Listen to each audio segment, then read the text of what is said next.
Nay, konting tiis na lang po. Makakaalis na din po ako ng bansa. May papagamot na kita ng tuluyan. Sa ngayon po mga gamot lamang ang kaya ko pong bilhin. Pero hindi ko pa po kayang ipadialysis kayo, Nay. Anak, huwag mo akong alalahanin. May sarili ka ring buhay. Gusto kong mag-ipon ka para sa sarili mo, anak. Nay, tayo na lang pong dalawang magkasama eh. Maagang nawala sa atin si tatay. Kaya akong nag-iisa niyong anak ang bahala sa inyo. Mahal na mahal ko kayo, Nay, ah. Kaya kapit lang. Sabay yakap sa kanyang ina. Hindi ka nga dito, anak. Ikaw talaga. Okay na ako na magkasama tayo dito. Kahit mahirap. At least, magkasama tayo. Nay, mas maipapagamot ko kayo kapag natuloy ang pagpunta ko sa Taiwan. Naku anak, hayaan mo at magpapagaling ako mabuti. Kumain na nga tayo anak, nagugutom na ako. Ani Aling Paz, na nanay niya. Sige po Nay, tamang-tama naman at kanina pa ako nakaluto. Ang paborito niyong sinigang na bangus. Sagot ni Trisha. Masayang kumain ng mag-ina ng mga oras na yun at naghahalpakan pa sila dahil sa masarap na luto ni Trisha. Anak, dalasan mo pa nga ang pagluluto at mukhang lumalakas na ako. Biro ni Aling Paz. Abay, oo naman po Nay. Habang nandito pa ako sa tabi niyo, ako pong bahala. Sagot ni Trisha. Ang maliit na tindahan ng nanay niya ang bumubuhay sa kanilang mag-ina. At nang magkasakit na ang kanyang nanay, ay si Trisha na ang siyang nagpatuloy ng negosyo. Masipag at mapagmahal na anak si Trisha, kaya talagang gagawin niya ang lahat ng kanyang kaya para sa kanyang ina. Gayon din naman ang pagmamahal ng kanyang nanay sa kanya. High school lamang natapos ni Trisha dahil nang magkokolehiyo na siya, ay bedridden na ang kanyang nanay. At hindi na kayang suportahan ang kanyang pagkokolehiyo dahil sa mahal ng mga bilihin at lalo na ng mga gamot na kailangang bilhin at inumin. Isang araw, dumalaw ang kanilang mga kamag-anak sa nanay niya. O kayo po pala, tita, minsan, pasok po. Bati ni Trisha sa mga ito. Nasaan ang nanay mo? Tanong ng mga ito. Nasa kwarto po, tita. Sagot ni Trisha. Kamusta ka naman, Paz? May dinaanan kami dyan eh. Kaya dumaan na rin kami dito sa'yo. May dala nga pala kaming mga pasalubong. Bati ng tita niya sa nanay niya. Aba, maraming salamat. Nag-abala pa kayo. Kasama mo rin pala ang pamangkin ko. Kumusta na kayo? Eto po, nasa second year college na po ako. Sagot naman ng pamangkin ni Pal. Naku, mabuti ka pa. Ang pinsan niyong si Trisha, hindi nakakapagkolehiyo eh. At eto nga, ako'y nagkasakit. Lumapit naman si Trisha sa kanyang nanay. Nay, okay lang po. Kayo talaga. Singit naman ni Trisha. Naku, mabutit andito si Trisha at naalagaan ka. Oh, eto konting pandagdag sa tindahan niyo, Trisha. Sabay abot ng 3,000 kay Trisha. Naku, maraming salamat po, tita. Marami-rami din po ang maidadagdag ko sa tindahan ko. Masayang pasasalamat naman ni Trisha sa tita niya. Naku, wala yun. Noong nandito pa si kuya, ang papa mo, siya ang sumusuporta sa aming magkakapatid. Kaya't utang na loob namin kay papa mo noon na nakapag-aral kami. Sagot naman ang kanyang tita. Ngumiti na lamang si Trisha at nagpasalamat dito. O paano? Mauna na kami, Paz. At nagbiyahe lamang kami. Baka gabihin na kami. Magpagaling ka. Paalam ng tita niya. Oo, maraming salamat. Kami naman ang dadalaw sa inyo sa susunod. Sagot naman ni Pal.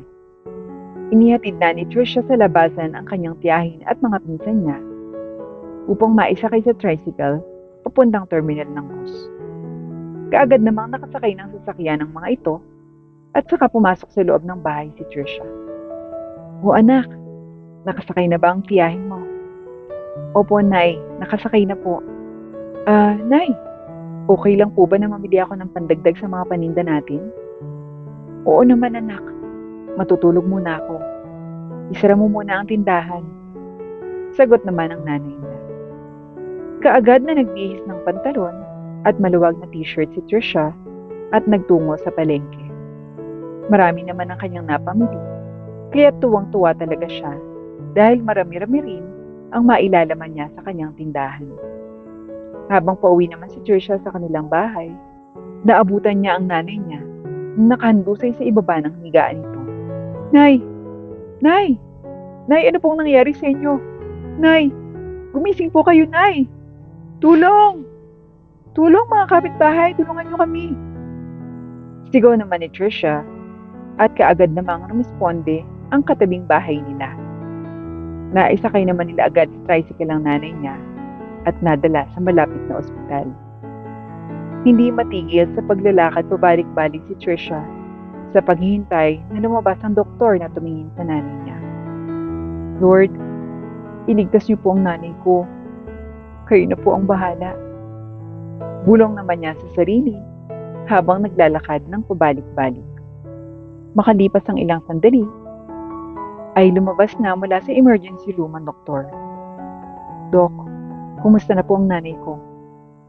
Kaagad naman niyang tanong. Iha, tatapatin na kita.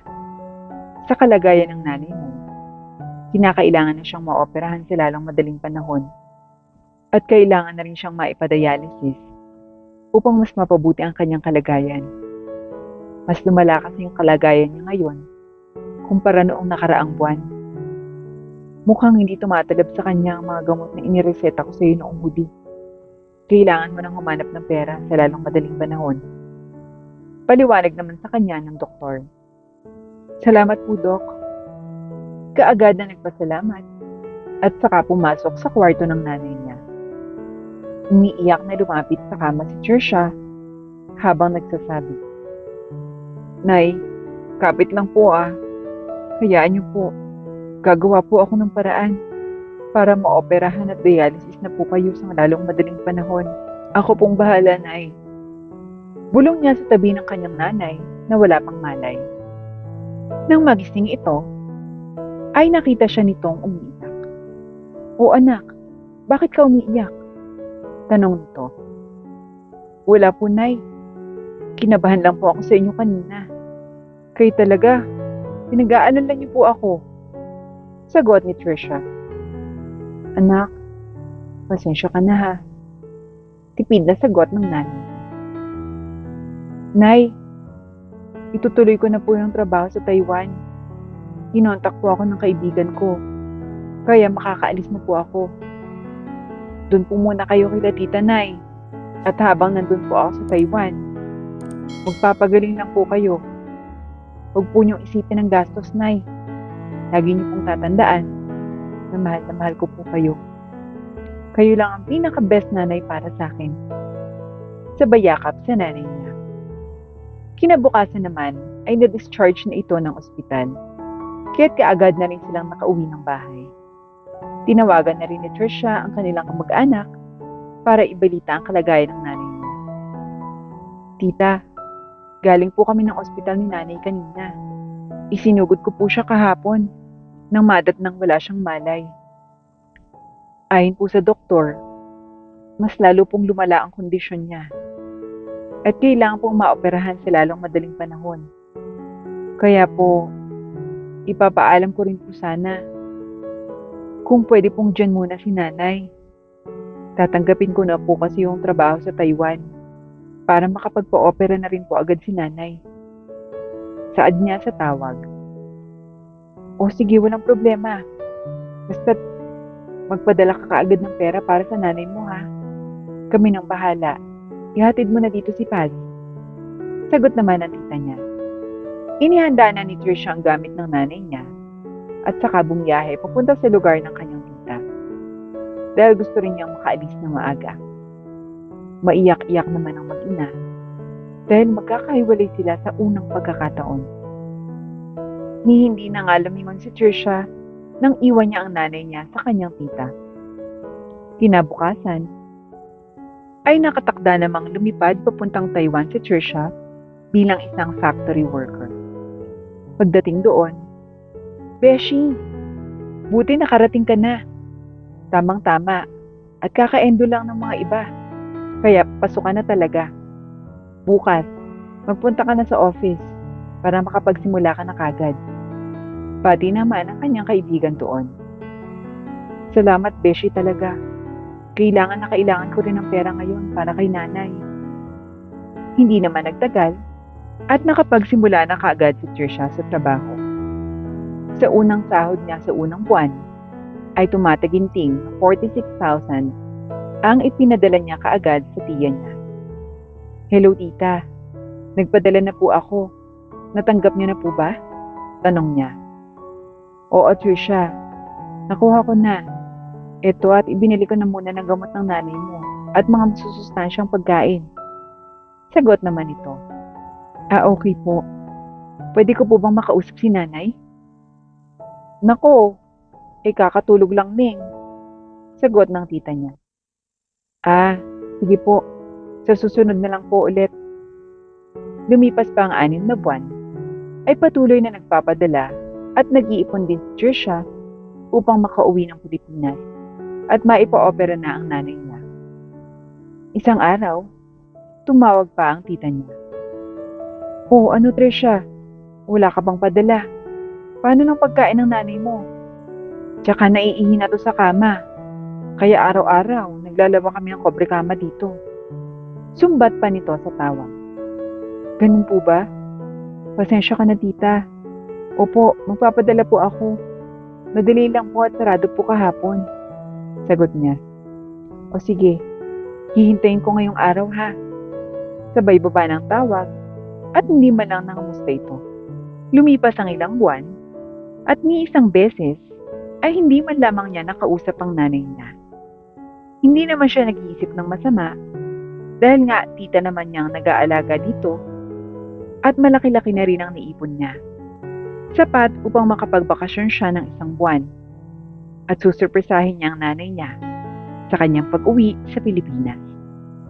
Maraming ibinalot na balikbayan box si Trisha, pasalubong na rin niya sa mga pinsan niya. Masayang-masaya si Trisha dahil masusurpresa sigurado ang nanay niya. Mabilis na lumipas ang oras at nasa Pilipinas na nga si Trisha.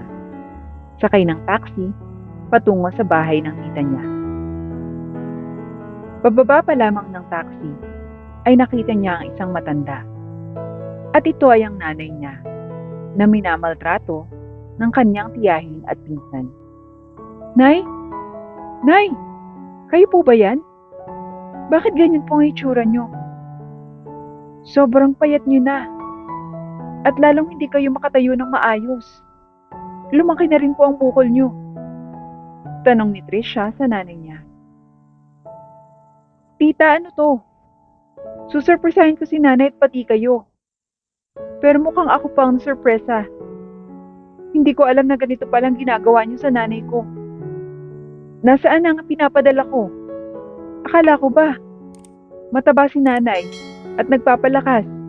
Umiinom ng gatas at kumakain ng kanin. Pero hindi yun ang nadatnan ko. Mga bulaan kayo. Manggagamit. Iuwi ko na ang nanay ko. Pinera niyo lang ang lahat ng ipinadala ko. Grabe. Kadugo ko na kayo. Pero ito pala ang gawain niyo. Sumbat niya habang umiiyak. At kaagad na kinuha ang mga gamit ng nanay niya at umalis. Hindi naman sila pinigilan ng tita niya dahil na rin sa kahihiyan. Pagdating sa bahay nila, Nay, pasensya na po kayo. Iniwan ko po kayo kila tita. Akala ko po, inaalagaan nila kayo ng maayos. Buwanan din po ako nagpapadala ng pera. Kahit hindi ko akalain, Nay. Umiiyak na sabi niya. Anak, huwag ka nang umalis ha. Sagot ng nanay niya. Opo, Nay, hindi na po ako aalis. Meron na rin naman po akong naipon. Kaya't isasagawa na po natin ang operasyon niyo. Sagot niya. Nagyakapan ng mag-ina habang umiiyak. Nagluto kaagad si Trisha at sabay silang kumain. Ano Nay, na-miss niyo po ba ang luto ko? Oo anak, masarap talaga. Ngayon lang ako nakakain ng mainit, anak. Madalas, bahaw at tira-tirang pagkain ang kinakain ko. Sabi ng tita mo, wala ka daw kasing padala eh. Naku, Nay, hindi totoo yun. Buwa na ng padala ko. Huwag kayong mag-alala, Nay. Nandito na ako. Kaya lahat ng gusto niyong kainin, sabihin niyo lang po. Ngumiti naman ang nanay niya bilang tugon. Simula noon, binlock na rin ni Tricia ang number ng tita niya. Ipinaschedule na rin niya ng operasyon ang nanay niya. Hindi naman nagtagal, ay nairaos ang operasyon at tanggal na ang bukol nito na nagpapahirap dito. Anak, salamat. Masayang sabi ni Paz. Wala pong anuman, Nay. Mahal na mahal ko po kayo. Lahat po ay gagawin ko para sa inyo, Nay. Binuksan muli ni Tricia ang kanilang maliit na tindahan at ginawa pa niyang grocery. Hindi lumaon, ay lumaki at umunlad ang kanilang negosyo. Sa ngayon, ay nakakatayo na ang nanay niya at naipagluluto na rin siya nito.